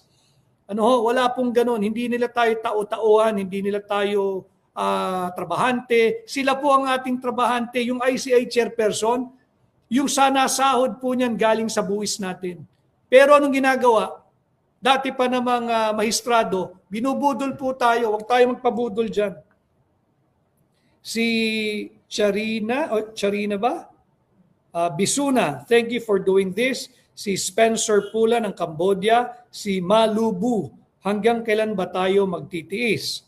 Kay Kinan James ng Bicol, kay Maelric John De Vera, attorney yung SSS, GSIS, yung GSIS yung mga manggagawa natin sa gobyerno, 1.8 million strong to 2 million strong government workers. Huwag ninyong kalilimutan na yung 2.3 billion pondo ninyo sa GSIS, dinispalco rin ng GSIS. Dinispalco, 2.3 billion. Yung binabayaran ninyo tuwing sahod, para sa pensyon ninyo pag nagretiro ho kayo, para pwede rin kayo mangutang. 2.3 billion po niyan, dinispal ko ng GSIS sa paanong pamamaraan. Pinasok po nila yung pera ninyo, yung 2.3 billion ninyo, sa tatlong underperforming or hindi po kumikitang listed company. Listed company, hindi po kumikita, hindi nagbibigay ng dividendo for the past 3 years prior to the investment ng GSIS ng pera ninyo. Ano sabi ng COA? Sabi ng COA sa GSIS board, soli ninyo yung 2.3 billion. Paano susoli ng mga yan? Yung 2.3 billion. Mag-aabono ba yung mga lukulukong yan? Para pong PhilHealth yan. Salamat sa Korte Suprema at merong deklarasyon na unconstitutional talaga yung ginawa ni Ralph Recto nung siya ay DOF Secretary. At nung Ledesma na presidente or chairman ng PhilHealth. Yung kinuha yung 60 billion at ginamit daw pang papagawa ng tulay. Di ba? Sinabing yan ay mali at dapat isauli. Ang malungkot lamang, ang pagsasauli po ng 60 billion, manggagaling din mo sa atin, sa buwis natin. Dapat yan isoli ni Bongbong Marcos sa personal niyang pera. Kay Ralph Recto, John K. Ledesma, 60 billion, maliit lang po yan. Pagka pinakinggan niyo uli si Saldico, di ba? 100 billion pesos ang insertion ng Pangulo ngayong taon. 25 billion pesos cash i-deliver niya kay Bongbong Marcos. Yung 60 billion dapat soli nila coming from their own pocket. Hindi po pwede sa pera natin mga Pilipino. Lokohan po iyon. Si Lorna Cayetona ng Bukidnon, si Gail Peterson. Nakakatakot ang admin na to. It feels like a nightmare. Tama po yun. Pero alam mo nyo, lahat ng nightmare, lahat ng bangungot, kinakailangan tayo magising para matapos yung bangungot na yan. No? Para matigil yung bangungot na yan. Si Donalyn Amurato Albasiete ng Moscow, Russia. Si Mercy Badal ng Turkey. Rojas Min ng Pakistan. Castor Cabandes ng Iligan City, Marife Montojo ng flood control ang problema, hindi ang Duterte. Tama, tumpak. Si May Moreno, walang iwanan, Duterte pa rin. At AIM 512, BBM, bye-bye Marcos. Resign or you are fired. Tama yung mga ganong sentimiento, dapat to maging vocal pa kayo. So yun nga yung maling paratang na naman, nung a certain Ramil Madriaga, laban naman dito sa tahasang pagtanggi ni Major General Jose Ariel Niembra at ni retired Brigadier General Randy Cabangbang na itong Ramil Madriaga ay hindi bahagi ng very, very close and tight-knit PSG family. Ano ho ang implikasyon nito? Ulitin ko, hindi ko po tinatabi ito Sa lahat po, na mga rinerespeto natin na kababaihan at kalalakihan na nagbubuwis ng buhay, protektahan po ninyo ang ating saligang batas. Respect, uphold, and defend our Constitution. Do not respect, do not uphold, do not defend, do not carry out the unconstitutional directives of this bunch of thieves. Ito po yan. Yung mga nabubuhay sa buwis. Usapang buwis po tayo paulit-ulit. No, yung ating mga mahal na bahagi ng military and uniformed personnel. Alam kong merong kautusan gamit ang executive order na iangat ang inyong sahod beginning next year. Huwag din ho kayong papabudol. Mainam yan, kinikilala ang inyong serbisyo. Pero galing ba sa puso yung pagkilala o dahil gusto na lamang mag-survive at matapos ang kanyang panguluhan? Sapagkat kung galing po sa puso at naiisip po kayong talaga, dapat po yun isinama na sa NEP. Alam po ng mga commanders nyo yan. Dapat yan, yung panukalang bigyan kayo ng umento beginning January 1 of 2026. and 27 and 28, dapat po yan sinama na sa NEP. Hindi po sinama sa NEP, hinabol lang po eh. So sana maging aktibo kayo in the respect, in the upholding, and in the defense and defending our Constitution. Huwag po itong mga bugok na ito. Huwag po itong mga magnanakaw na ito. Yun po, nakita naman ninyo eh. Yung kabaro ninyo, pinagpipitagan, Major General Jose Ariel Niembra, Brigadier General Randy Cabangbang, sinabi na eh, fake news itong Ramil Madriaga. Gawa-gawa ang kwento. Pati yung institusyon na tinitingala ng even those belonging to the armed forces, yung PSG, winawalang hiya na po eh. Huwag kayong pumayag. Ano? So si VP Inday, ang ginagawang pamatay-sunog sa massive corruption, looting of public funds, at drug addiction issue. Yan o ang masaklap na katotohanan. Ilinilihis po ang issue sa economic crisis.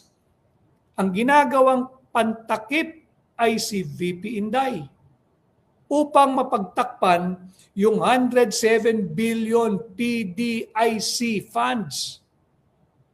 PDIC, may board din po yan. Chairman Eli Remolona Jr. Kayo rin po ang chairman yan. Nasaan na yung 107 billion PDIC funds? BICAM ho bukas, importanteng pinag-uusapan to. BICAM ho bukas. Hihipuin na naman nila. Lalapirutin na naman nila yung ating buwis. Kaya kinakailangan nilang pantakip na storya para malihis po yung ating mga mata sa pagbabantay dyan sa BICAM. Incidentally, happy birthday sa ating kaibigan mula sa Hakbang ng Maisog, Cebu, si Claire Nimor. Claire Nimor, happy birthday at updated ako sa napakaraming ginagawa ninyong outreach dyan sa buong Cebu. Maraming salamat sa iyong malasakit, yung pasensya, yung tiyaga at syempre yung iyong sipag. Claire Nimor ng Hakbang ng Maisog, Cebu, happy birthday. May you have many more birthdays to come. At mag-iingat ka palagi and looking forward to seeing you and my Hakbang na Maisog Cebu family. Happy birthday, Claire. So yun po ginagamit si Inday. Ito po, ang daming pinagtatakpan eh. Yung gintong ibinenta. BSP Governor Eli Remolona Jr., total, nagsalita rin yung BSP ngayon at meron ka pang pahayag na ganyan. Sana ipaliwanag mo rin. Bakit kinakailangang magbenta at a loss or discounted or barato ng ating gold reserve? Around 25 metric tons. Ibinenta po yun ng 1.88 billion lamang. Kung ngayon po ibinenta yun, ang halaga po nun halos dublado. 3.26 billion. Maaring mas mataas pa dahil depende po yun sa presyo ng ginto on the day of the sale. But definitely, kung ngayong kapanahon ang ibinenta yun, mas mahigit po sa 1.88 billion. Ngayon, ano na nangyari doon sa 50 billion pesos insertion ni Sandro Marcos? Yung 96 million kada proyekto, siyam lahat yata yun, na inilabas ng GMA7 sa kanilang investigative reporting. Linabas po nila yan eh. Ano na nangyari? Kinakailangan pagtakpan. Paano nila tatakpan? Pantakip si BP Inday. Ngayon mga kababayan, konting minuto na lang po ito. Bago po sana kayo magpunta sa inyong mga family or family reunion, get together ng mga magbabarkada, magkakaklase, or office Christmas party, ang hiling ko po, ito sana ang gawin din ninyong pakay, talakayan ninyo sa inyong Christmas party upang higit po maraming mamulat. Bakit? Ganun na lang ang ngit-ngit nila. Hindi lang kay VP Sara Inday, kundi sa Duterte brand, sa Duterte name, sa Duterte kind of leadership. Hindi po kasi talaga madali Sapagkat ang mga binangga ni Pangulong Duterte, drug syndicates, drug lords, crime syndicates, and crime lords. Unang parte. Pangalawa, binangga niya yung mga oligarko. Linagay niya yung mga oligarko sa tama at dapat nilang kalagyan lamang. Hindi yung overreaching. Hindi yung parang Pacman na lahat ng pwedeng kunin at pagkakitaan, kukunin nila, kukontrolin nila para at the mercy tayong mga Pilipino at their mercy. No? So, unahin natin ang mga binangga ni Pangulong Duterte. Drug syndicates, crime syndicates, drug lord, crime lords. Oligarko, political elites, foreign power and foreign interest. Yun, talagang ngit-ngit sa kanya yun. Huwag ninyong kalimutan, di ba, yung Balangiga Bells. Hindi rin makalimutan yan ng foreign power. Imaginein mo, yung kanilang brown brothers, tayong mga Pilipino, inutusan sila, ibalik nyo yung war booty ninyo. Nung sinunog nyo yung Samar Island, di ba, sa pamumuno ni Colonel Jacob Smith. Di ba? Huwag natin kalimutan yung bahagi ng kasaysayan natin yun eh.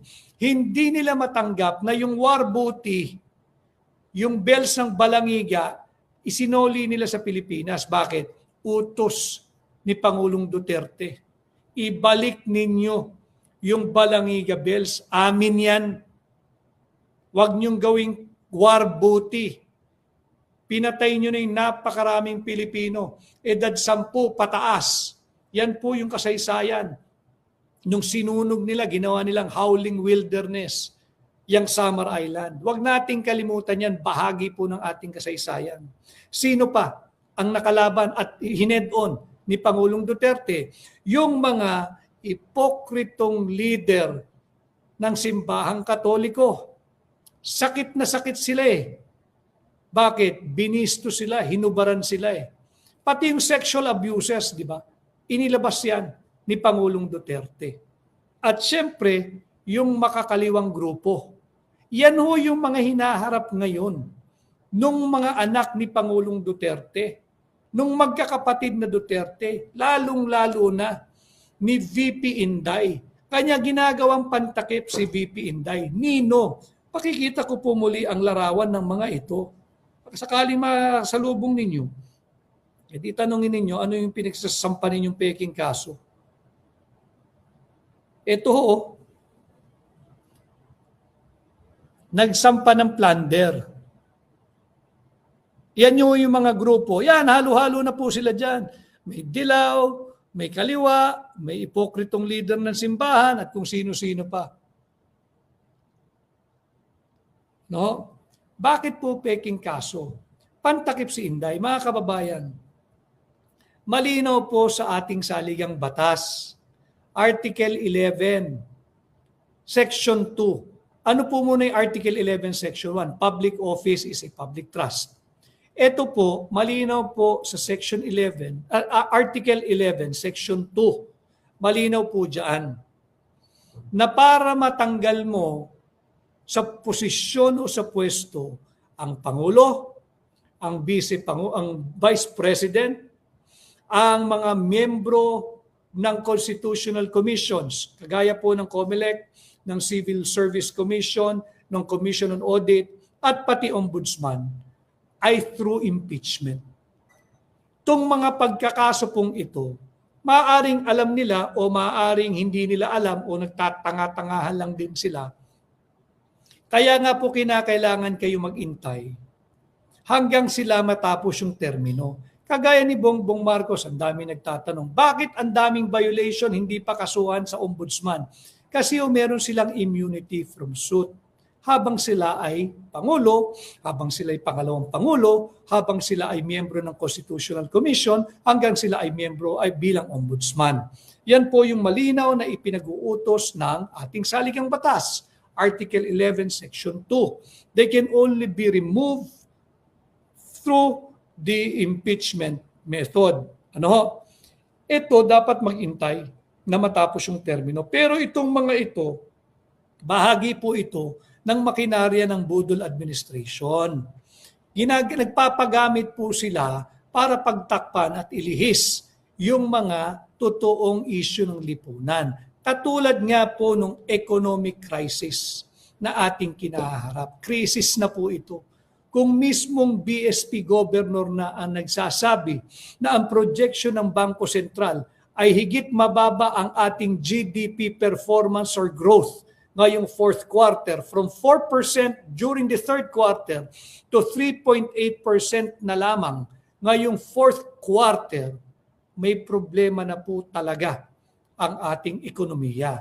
Maaring nagdiriwang pa tayo, celebratory and festive mood pa ho tayo, hindi pa natin nararamdaman. Darating yung ating mga mahal sa buhay from abroad o kaya mag-uuwian tayo sa probinsya. May mga pangregalo pa somehow. May 13th month, yung iba makakatanggap ng Christmas gift or Christmas bonus. Pagpasok po ng January, ng February, ng March, pag pumasok na po yung mga billings, tsaka nyo lamang ho mararamdaman itong economic crisis na ating kinasasadlakan. Hindi ko ho kayo tinatakot.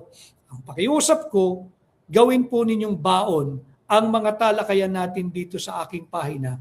Saan man kayo pupuntang Christmas celebration, Christmas party, family reunion, friends get together, at kung saan pa, Christmas party ng inyong team sa opisina o ng buong opisina, maging pribado o pampubliko. Ano? Ginagabayan ko po kayo. Itinutuwid po natin itong pinipilit nilang maling naratibo. Ang issue po hanggang sa ngayon ay yung ating massive corruption, looting of public funds, drug addiction, and economic stagnation, economic crisis. Hindi po itong mga gawa-gawang kaso na mantakin ninyo. Kahapon lumabas yung Ramil Madriaga na itinanggi na ng dalawang matipuno at kinikilala at rinerespetong general na dating commander ng PSG. Pagkatapos nun, ngayong araw, sinampahan ng kaso si VP Inday. Alam naman nila o baka talagang hindi nila alam, problema rin ho nila yun. Na hindi mo paaaring kasuhan ang nakaupo o kasalukuyang Pangulo at pangalawang Pangulo. Kaya si Bongbong hanggang ngayon walang kaso except for impeachment. Kaya naman walang nangangahas mag-file ng impeachment, kontrolado niya yung mababang kapulungan. Ano? So yan po yung ating paglilinaw na ginagawa ngayon. At sana, wag din ho kayo magpapabudol. Baka naman yung mga nagki-Christmas party, sinukat na rin kayo na hanggang 500 lang kayo. Parang Noche Buena. Sila ho nagnanakaw ng trilyon-trilyong piso. Ang Noche Buena ho natin hanggang 500 lang. Speaking of, by the way, marami ho nagtatanong, ito po yung aking libro. Available po ito sa Amazon, sa Lazada, sa Fully Book branches nationwide. Available po ito. At dyan po sa aking description box sa baba po ng ating YouTube page. Nandyan po yan. Paki-press po ninyo, maari po kayong mag-order online. Ano, magandang pangregalo din po ito pang ngayong Kapaskuhan. Marami pong inquiries, maraming salamat. Marami pong ibinunyag din si Saldi ko na naririto na matagal na akong naisulat, kinumpirma lang ng mga kaganapang kasalukuyan. Nandito po lahat iyon. Andito po lahat iyon. So maraming salamat po sa mga patuloy na nag-iinteres sa ating libro. Si May Moreno, alam namin na malaki ang sakripisyo nyo sa pagpapayag ng katiwalian para magkaroon kami ng kaalaman. Ito po yung aking munting ambag sa ating nation building na kayo ay gabayan. Ulitin ko you do not have to agree with me all the time, most of the time, or at any time. Hindi kung magkasalungat ang ating pananaw, mabuti. Kung medyo tugma, mabuti. Kung tugma, mainam. Pero hindi ko po kayo pipigilan na makabuo ng inyong sariling opinion, pananaw, kuro-kuro at paninindigan. Si Emily Samarita ng Rome, Italy, si John Francisco Villacarlos Marcos resign. Abolish Congress, ilagay ang pondo para sa programa na makakatulong sa taong bayan. At John 2345, Sablay lagi ang script. Hindi ho pwede kasi magkaroon ng perfect na script. Bakit? Script nga ho eh, scripted eh. Anything that is not authentic will not last long. Kahit po yung baterya ng flashlight. Pagka peki ho, pansinin ninyo, ilang gamit lang, pundido na. Or wala nang ilaw yung flashlight ninyo. Pero pag original, kahit anong brand pa, ang tagal po ng gamit. Ganon din po ito. Itong naratibo pong ito, gawa-gawa, sasablay po ito. Tapos ina-apply ang mala Netflix, HBO strategy. Sobra nga po ito, ang dami nilang oras eh. Ang dami ho nilang oras manood ng Netflix at HBO. Tapos i-apply para gawing pantakip si BP Inday. Si Raji Chaya Mashita ng Nagoya, mabuhay po kayo, ma'am. Ma'am or sir. Si Yvonne Yang, you were cheated last election and we know that you will shine. Maraming salamat, Ma'am Yvonne Yang. Wills Bubble ng England, Leo Greg Imperial, Ciao Attorney from Verona, Italy, Lisa Villarete ng Doha, Qatar. At Al 1010, si Recto Delikado tayo. Vampira na nakabantay sa blood bank. Si Zorina Takahashi, safe po ba ang savings namin dyan? Watching from Tokyo. Yun nga po kung bakit pinakialaman at hindi dapat pinakialaman yung pondo ng PDIC. Yung PDIC po yan, it gives stability to our financial and banking institution and industry. Dapat hands-off. Hands-off ang mga makakating kamay sa administrasyon ni Bongbong Marcos. Tinira pa rin eh. That's why we demand to its chairperson, concurrent BSP Governor Eli Remolona Jr., marangal na tao, paliwanag mo, bakit nawala yung 107 billion ng PDIC? Bakit nawala yung 107 billion ng PDIC? Bakit pinayagan mo at yung mga member of the board ng PDIC na kunin yan? Pantugon yan eh sa mga distress bank, pag hindi na matugunan yung withdrawal o yung pananagutan ng bangko o parang sort of bridge financing sa isang bangkong nangangailangan ng tulong pinansyal. Hands-off dapat ang mga kurakot dyan. Si Solita Kalimbas, si Ralph Recto dapat kasuhan din yan. Inubos ang pera ng PhilHealth, tax pa more. Yan po maybe in the days to come ay mayroon po magsasampa ng kaso laban sa mga taong ito. So yan po, ginaguide ko po kayo. Si VP Inday ginagawang pantakip. And the Duterte siblings, even President Duterte. Kung ano-ano na po ang ginagawa nilang pantakip, binabalik ko lang po sa riles. Binabalik ko lang po kayo sa tamang direksyon. Ang issue po ay massive corruption, looting of public funds, and drug addiction na kumapit na po sa Marcos Jr. administration. Hindi po solusyon ang patuloy na paninira kay Vice President Inday Sara Duterte. Punain lang po natin itong mga taong ito.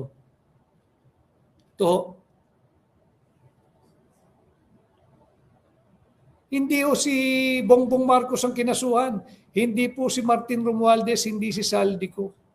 Kundi si VP Inday, yung gawa-gawang kaso. At ito mga to, kunwaring galit po sa corruption yan. Pero wala po sa pananaw nila, sa mata nila, wala pong corrupt. Pwede ka bang mag-rally na anti-corruption pero walang corrupt? Pwede ka ba mag-rally na galit ka sa kriminal, sa krimen pero walang kriminal? Pwede ka bang mag-rally na galit ka sa mga nakawan pero walang magnanakaw? Ito pong grupo pong to, ito po yan. Budol po yan. Tandaan po ninyo ang pagmumukha ng mga ito. Linoloko po tayo. Linoloko po tayo ng mga ito. Pag-usapan po ninyo sa inyong Christmas party, itong babala o forecast o projection ng ating Bangko Sentral. Ang ating pong growth for the fourth quarter ay 3.8% na lang. Napakalayo po nun sa itinadhana o tinakda nilang projection for 2025. Somewhere between 5.5 to 6.5. Hindi po tayo aabot doon. Kaya yun ang dapat nating pinag-uusapan. Muli, happy birthday kay ating kaibigan si Claire Nimor ng ating Hakbang ng Maisog Cebu Family. No? So, John Paul Estrada at Mark Tiksay, yes, hindi na rin po pinapatawag yan, pati yung Ponyong Gabonada. No? Hindi na po pinapatawag yan. At yung binanggit ko po kanina, lumabas na rin po ito. Ito po yung magigiting na general sa Mindanao Times. Ano? Ang pakikinggan po ninyo yung tinig nung nagserbisyo sa bansa. Kagaya po ni Major General Jose Ariel Niembra at Brigadier General Randy Cabangbang. Sila po ito eh. Sila po ito. Yung mga kabaro po nila, ako'y bilang Pilipino, bilang abogado, ako'y nananawagan sa mga nagbubuwis ng buhay. Magpapasko, uuwi po kayo sa pamilya ninyo, tingnan ninyo. Higit bang bumuti ang katayuan ng buhay ng inyong mga mahal sa buhay, ng inyong mga asawa, ng inyong mga anak, ng inyong kamag-anak, kung patuloy ninyong poprotektahan itong mga nabubuhay sa nakaw na buwis? Aking pakiusap, respect, uphold, and defend our Constitution. Yan po ang isang napakalaking regalo na hindi lamang tuwing Kapaskuhan, kundi habang buhay na matatamasa ng bawat Pilipino. Pag itong mga grupong ito na nagbubuwis ng buhay ay kanila pong will work for the respect, the upholding, and the defense of our Constitution. No? Maraming salamat. Hindi ko na po kayo ikikip pa ng mahaba. Alam ko may mga appointment din ho kayo. Yung mga nasa Facebook po, maraming salamat muli. Patuloy pong tumataas yung ating bilang ng organic followers. Patuloy po sana kayong mag-comment, mag-like, mag-share, at mag-follow. Ganun din po sa YouTube. Sana palakasin natin yung ating pahina pa at patuloy po kayong mag-like, mag-share, mag-subscribe, mag-comment. At sa TikTok, sana patuloy kayong manatili dyan, mag-follow at mag-like. At yung ating pong libro para yung mga kababayan natin na nasa labas po ng bansa, ito pong Kingmaker ay nasa Japan po ito. Kontakin po nyo si Vani Mukonoki at si Juliet Ichijo ng SCVI Japan. Ang Europe, ang Maisog Switzerland, sa Canada, sa Australia, Sydney at Melbourne, available po ito kay Val Nesnas. Sa USA, sa Amazon po. Sa Hong Kong, si Jojo de Guzman. At sa Pilipinas, syempre, fully book. Sa Baybayin, sa Lazada, care of fully book. At sa TikTok, pakicheck po ninyo. Meron na po tayong tindahan or basket sa TikTok. Ano? So maraming salamat. Sana ho ay nakadagdag ako ng impormasyon at nakaambag sa inyong paghulma, pagbuo ng inyong opinion at nakagabay sa pagbuo ng inyong opinion, kuro-kuro at paninindigan. Ulitin ko si Inday ginagawang pantakip ng incompetent Marcos Jr. administration. Ang issue po, habang papalapit ang Pasko, hindi po nila tinitigilan ang pagsisinungaling at pagbubudol. Ang issue po ay massive corruption, looting of public funds, drug addiction. Pantakip lamang ho si VP Inday. Maraming salamat sa pagpapahintulot po ninyo sa akin.